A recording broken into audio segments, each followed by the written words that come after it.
In this video, I'm going to show you isArray. isArray is really simple. It simply takes a variable and determines whether or not that variable is an array or not. Here we have colors, and colors is an array, so that returns true. Here's an example of how you might use that. Say if our variable is an array, maybe you want to do something, otherwise do something else. Down here I have an example of how this might be used in practice on the back end. So I've created a mock database object and a mock function called insert, but let's assume that this insert function can only take an array. But we want to create a layer around it so that we can provide either an array of multiple objects or just one object that we want to insert. And here's an example of that.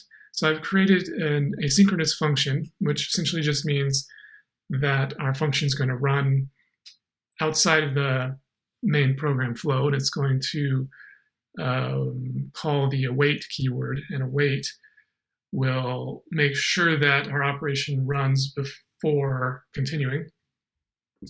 And it takes data, and then it says, is data an array? If it is, set that equal to data array. Otherwise, take data and wrap it inside of these array brackets. So in other words, if it's not an array, make it into one.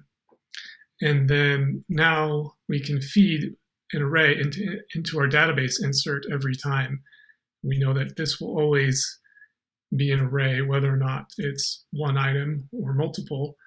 But that allows us to do something like this down here. Now we can call insert and just provide it with an object, and that will insert that single object just fine. Or we could call insert with multiple objects, and it would insert them just fine.